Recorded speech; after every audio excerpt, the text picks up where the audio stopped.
All right. Good morning, everybody. Happy new week. I hope you're doing amazing. Last week of school term, Bernie and I just realized we're both going to Fiji at the end of this week, which is super, super exciting. She's right here next to me. She's based in Melbourne. She's one of my authors that we just reminisced. It's been 4 years since we met and started this journey. And actually, Bernie is the author of 2 books. Show us your books, Bernie. I love them. As you can see on the right-hand side there, it's The Color Outside of Your Lines. And then her latest book is Children of the 12 Tribes. I'll show you a little close-up picture here of that second book, and it's actually color internally. I love that. But let me give you guys a little bit of an introduction of who Bernie is, her professional introduction, and then we're going to go through and talk about today's topic. All right, so let's get stuck into it. And she'll explain what she means by well-being, no dieting or exercise required. And if anyone has comments or questions, please post them in the chat, because I am actually, Bernie, looking at my phone below this Zoom, and I can see people who are watching, and we can answer any comments and all that. So guys, Bernie Goulding is a Fijian Australian nurse, educator, speaker, and author of The Color Outside the Lines, One Girl, Two Tribes, and Children of the 12 Tribes. She spent a decade in the Pacific, initially as a public health sister, volunteering in remote Fijian villages and learning the importance of language, connection, culture, and traditional medicine on Indigenous health. With the Fiji Red Cross, Bernie developed the UN Peacekeepers War Injuries Program, introduced community training for prisoners, coordinated emergency response following natural disasters, and created the Fiji Swim Program, teaching thousands of children water safety and life-saving skills. She now lives in Melbourne with her husband, John, and their 3 children. She is a national health, safety and wellbeing leader and director of Diversity Network Australia, a social enterprise which publishes stories and provides diversity and wellbeing learning programs for schools, communities, and workplaces. Wow, Bernie, that's a hell of a lot of things you have done over your time. So please enlighten us. Where did the passion, I guess, to want to write the book? I mean, 4 years ago, you and I met in one of the Melbourne face-to-face workshops. What was the trigger for you? I wanted to write a book for 10 years and share my learnings and stories about trying to fit in between Australia and Fiji. So I grew up in the 70s in Melbourne, and it wasn't always easy to be a person of colour in the communities where I was. And I really struggled with my identity. So my mum's Australian, my father's Fijian, but I was having a lot of issues working out where I fit in. Hence after I finished my nursing training, heading off to the Pacific and trying to connect there. So I've taken all of those learnings and shared lots of my stories in Colour Outside the Lines, because thankfully I found you in February 2018 and booked in to start my journey with you as well. I love that. And tell me a little bit about why you chose the title of the topic, Wellbeing, No Dieting or Exercise Required, just so we can clarify for people who are just jumping on thinking this might be about weight loss. So a lot of my story, and even the kids' book, really is all about well-being. So how can I be happy and okay and navigate my way around the world? And I, like many people, have been an intermittent gym junkie. I used to do lots of sports when I was younger. And once I started to have kids, I really struggled. I'd do lots of gym sessions and then I wouldn't. I did reminisce with a couple of friends of mine. I've been on different types of dieting programs, probably for over 30 years. But what I found through the book journey with myself and all of the supports that your whole team has given me is that well-being is really about my relationships with myself, my family, my friends, my community. And if I get those things right, then the other things will follow. So I'm certainly not saying diet and exercise is not needed, but I think for a lot of people, it's a lot of things that we've included in our wellbeing triangle that for me were more important to get right first. And I think in your words, quite often you are talking about mindset. So what's really important about mindset and starting from a good place.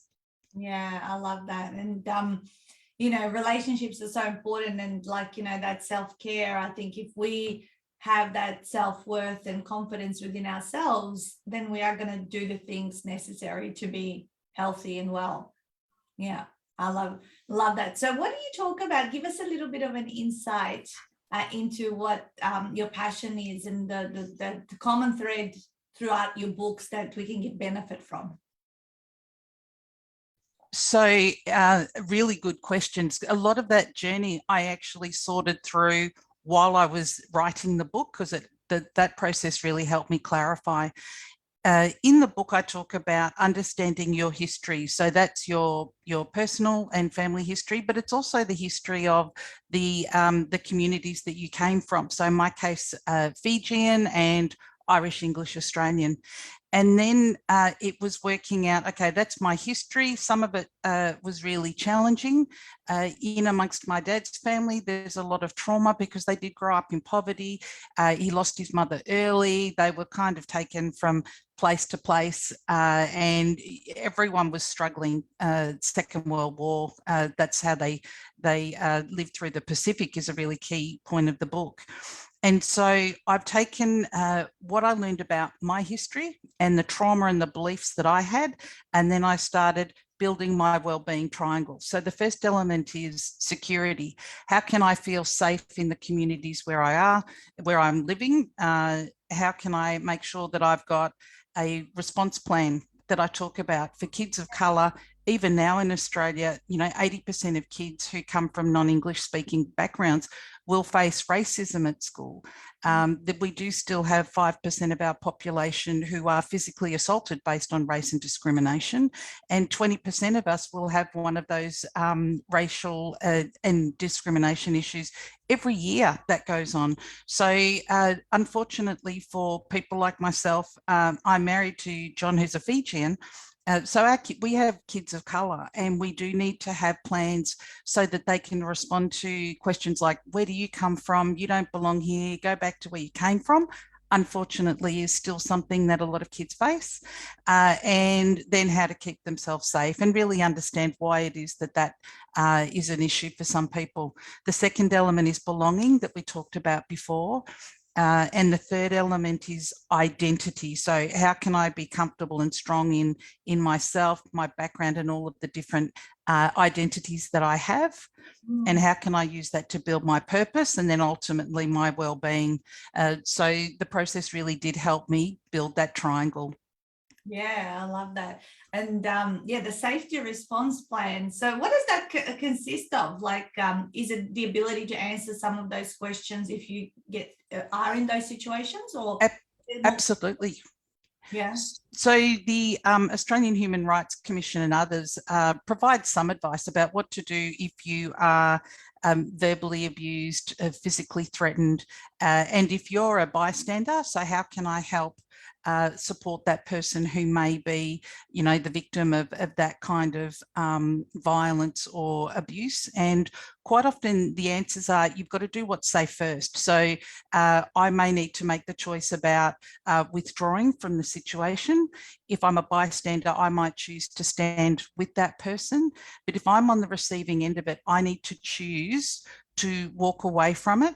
I may choose to report it. So if it's happening at school, it will need to be to teachers, to principals, but also to parents. So I need to really make sure that I'm telling people around me what's happened. And if it's not safe for me to respond there and say, that's not okay what you're doing, then I need to find safe adults to help me go through that process.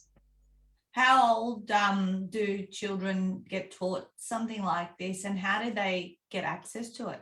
Yeah, so within the books I do, I've now started visiting schools and sharing diversity and inclusion messages, and also starting to respond to queries like, we have an anti-bullying policy at school. They have their own processes that they follow.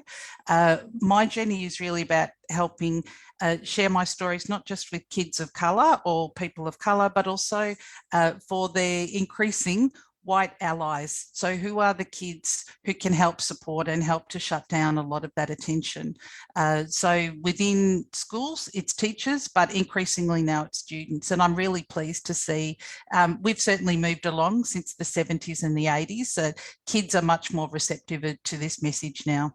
Oh yeah, I can hear also the way my kids speak when they get home, or what their beliefs and just the new values that they get instilled through the schools are so different to the way things were when we were at school and all that sort of stuff. So yeah, I can imagine how hard it is, for some kids. I mean, I don't come from this country as well, but I think it's a tough thing to assimilate and be able to deal with, the aftermath of what kids do and how they behave, because they don't know any better. They'll learn from consequences sometimes.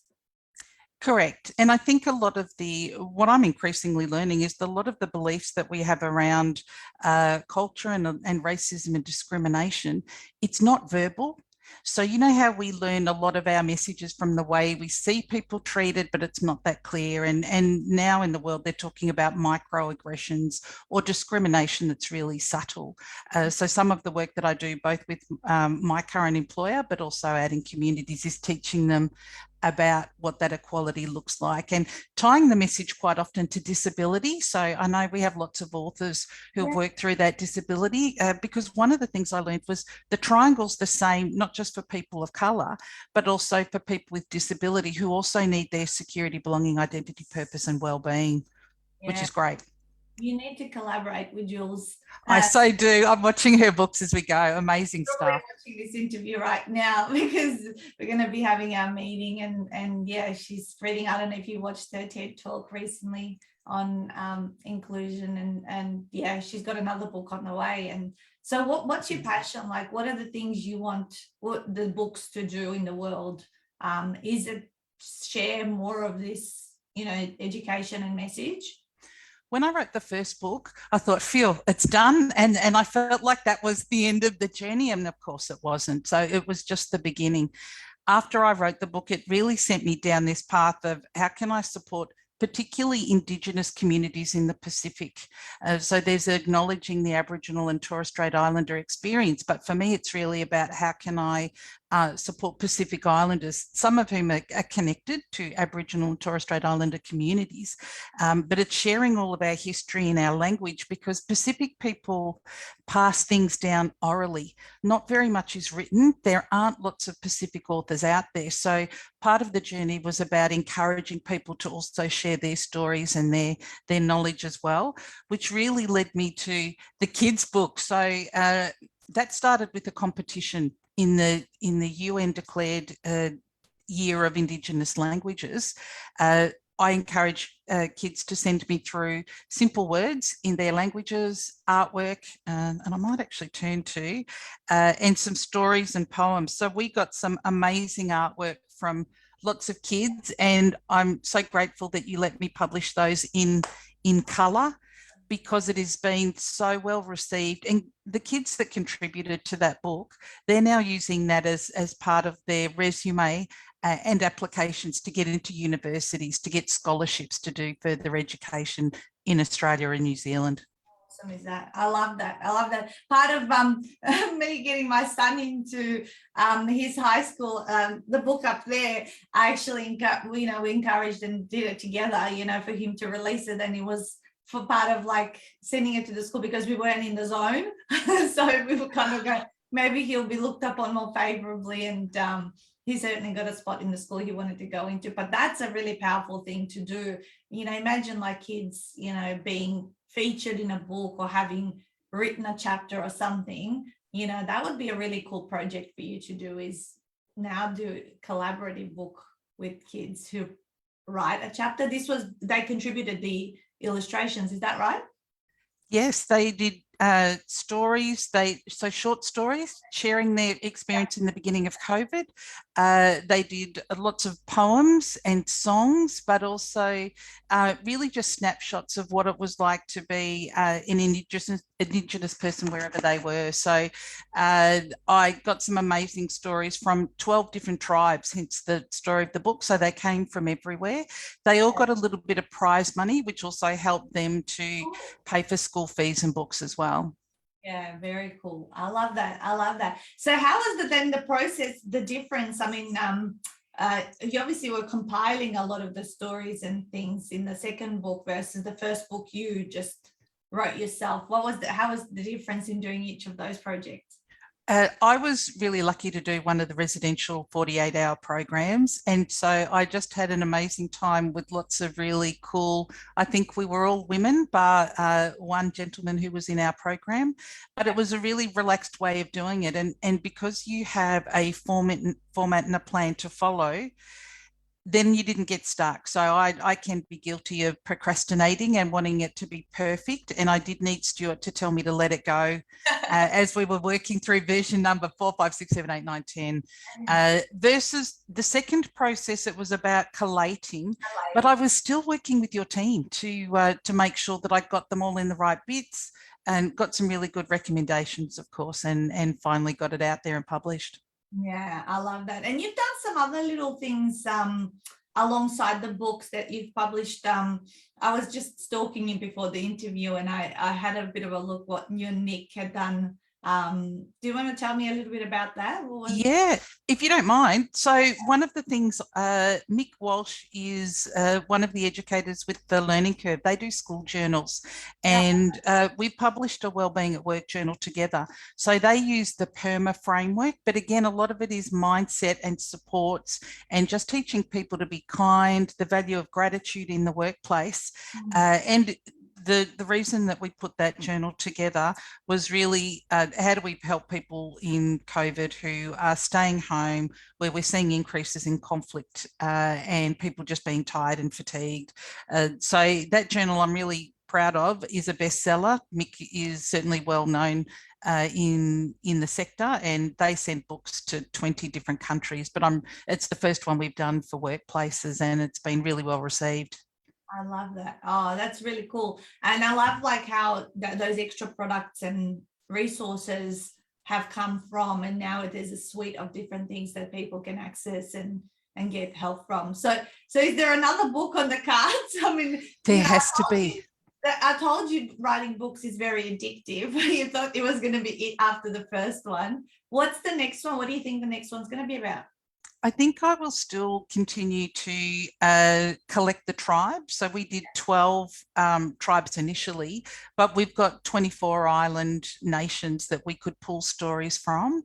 And I think at the moment, you'll see when you go to Fiji, there's such a resilience and a happiness that people in the Pacific who are living in poverty, they're in the most disaster-prone area of the world. It's cyclone, volcanoes, floods, tsunamis, climate change. So all of those things continue to impact, but they're really, really well grounded, and they've got such a strong sense of identity and pride about their history and their cultures. And I want to learn more and share more about the Pacific, because I keep telling people we're the biggest region in the world. If you put all of the Pacific Ocean together, we make up 40% of the planet. So we need to start leveraging that. Yeah, I love that. There's just so much. And I think you're a trailblazer. Someone just commented, you're inspirational, you know, in what you do. And I've had the great pleasure to helping like a handful of Pacific people, you know, write books, which is so rare, like you said, within, you know, that people just verbally pass on the stories. Rather than you're putting them now and making something more concrete, so it doesn't get lost in the history. I think Pacific people tend to be a very humble and shy community. We're very community based. So in Fiji, they say if you put your head up and maybe put your hand up and say, I think I might be really good at this, there can be a bit of a reluctance to acknowledge, and we are very fearful of shame. So making mistakes and being found to be wrong. So overcoming those additional barriers in the Pacific is something that I'm certainly encouraging people to do. I love it. I love it.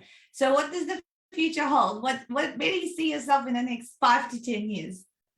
So I'm doing lots of work, as well as my day job. I'm doing lots of work with Pacific Islander communities that are here as part of our seasonal worker program. Also working with WorkSafe Victoria to develop resources to keep them safe where they are. I will be doing more children's stories, but also I'm doing more in the diversity inclusion training space. And I'm also doing mental health first aid programs in my workplace, but also for communities where they are vulnerable to mental health issues, especially at the moment. Yeah, I love that. So for people to find out a bit more about all the things that you do, they just can check out your website. Is that right? Yes, so the website's being updated today. I'm hoping it will be back online and live in the next 48 hours. But certainly it's on the website. We've got Facebook pages, as you recommend, for Diversity Network as well, where we have all the information in there. But I'm happy for people to also reach out via email, Facebook or LinkedIn. Yeah, love it. So the website, guys, is diversitynetwork.com.au. So if you're listening to this as a podcast or you're watching this video, it will be live in the next 24 to 48 hours from right now. So please look it up, because you'll be able to access and kind of read and educate yourself. I think it's all about educating, and then we bring self-awareness on what's out there, what's happening, how can we help, and all that sort of stuff. But I know if you're keen to check out Bernie's books, they are available on Amazon. I'm just going to share my screen, Bernie, to show here where they are. So as you can see, I've just put in Bernie's name, Bernie Goulding, Goulding. And you can see the two books there. There's a Kindle version and a paperback version there of the books if you want to get access them today. I'm sure they'll support many people who need it, and Bernie can continue doing her amazing work. Anything else you'd like to kind of share? Anyone that's thinking about writing a book, about the process, and any words of wisdom, Bernie? I think everyone's got a story to tell, and there are so many valuable stories out there that don't get told because it can be overwhelming without the supports that you get. And even if you get the process right in the beginning, having a team to encourage you through is so important. So whether it's other authors or the Facebook groups you've got, they were really key in both my books being finished. Otherwise they still wouldn't be done. So for those who are out there thinking about it, I'd really encourage people to, wherever you're going to go, to get a team or a tribe around you to help you write that book. That is so important. I love that. I love the fact that you use the word tribe, because it does feel like a tribe when all the people, the experts that are involved in the projects, but at the same time then our retreat groups who are together doing it as families, and because we don't make them too big, they do feel like a tribe, because everyone gets to really get to know each other and becomes its own mini communities within the whole bigger system. Like we're about to do the 40th retreat in May. 40. I think you were probably around 20, number 20 back when it was, but we've got 40 little tribes that have gone along, and so many of them stay in touch to this day. I still, because I'm part of every single messenger group, they still pop up people chatting and sharing successes many years on and all that sort of stuff. So Bernie, the last thing I want to ask you is, what are maybe 2 or 3 things that we as can when we think about diversity and inclusion, let's talk about the minority groups or the Indigenous groups. What is it that we can do to help spread your message more, or what do we need to say, or tell us? Give us some advice. So I think in terms of the Pacific communities that I work with, it's asking the question and also giving them voices.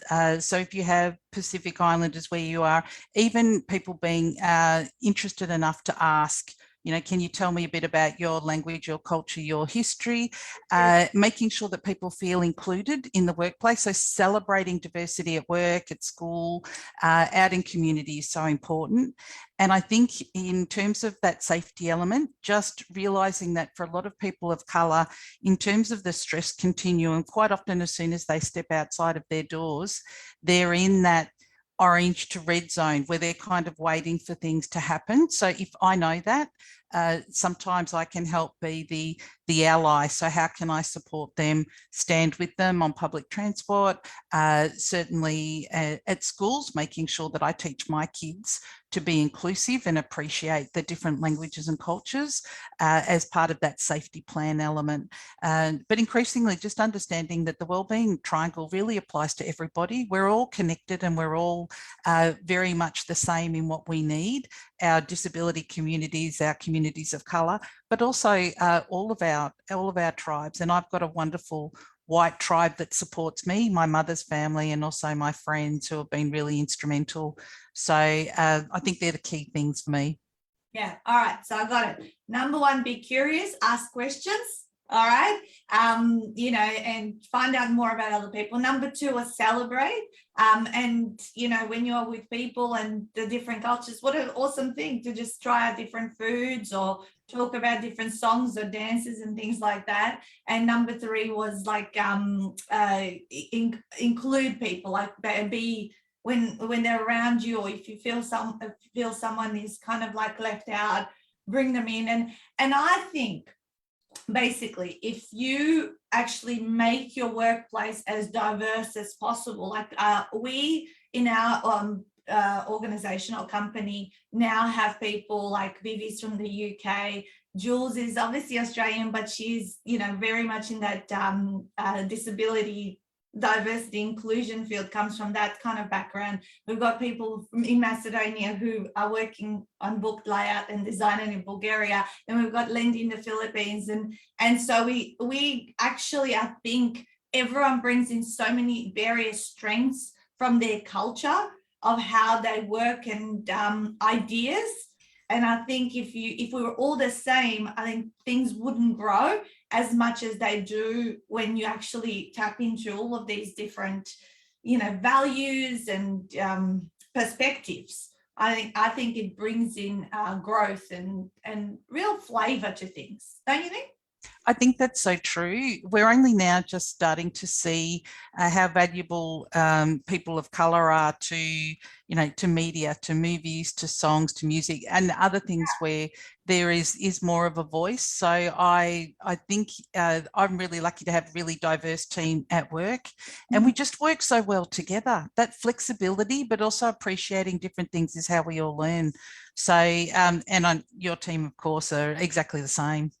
And it makes it so much more fun. You really get to find out about other people's worlds and what their lives is like and all that sort of stuff. And I think because I've been that way when we've attracted also authors from all sorts of minority groups, not just racial and disability, whether sexual orientation, whatever it is. I just like, everyone to me is just a person, What do you need? What are your problems? I feel like I've always been able to, just be quite accepting of everybody. And I really just love finding out more about, what's important, where are the values and how does that all differ? Because if we can, I believe if we can learn how to communicate and be accepting, the world's really our oyster, and there's just so much we can choose, moving forward. So Bernie, I really appreciate your time this morning. I encourage everyone to go grab Bernie's books and check out her story and the Children of the 12 Tribes. Show us the books one more time in the screen, Bernie, and lift them up. Or are you frozen at my end for a second? Hopefully you unfreeze. And look, and there you are. You're unfrozen now. Show us your books one more time. Have you got them there? Yeah, there they are. They're beautiful. I love your covers. So they feel so, authentic and traditional to who you are. Yeah. And guys, her website is diversitynetwork.com.au. So just check that out after the next 24, 48 hours. But this video and audio is going to be out there for a long time. So I'm sure, you'll be able to see it. And if you want things sooner rather than later, go on Amazon and go grab those books from Bernie Goulding. So have an amazing week ahead, Bernie. Thank you for your time. And maybe we'll bump into each other in Fiji. And is it Vinaka that I say thank you? Is that it? Bula halai and Vinaka, thank you. Well done, Matt. There you go, Vinaka. Have a great day. Smash it out, guys. Bye.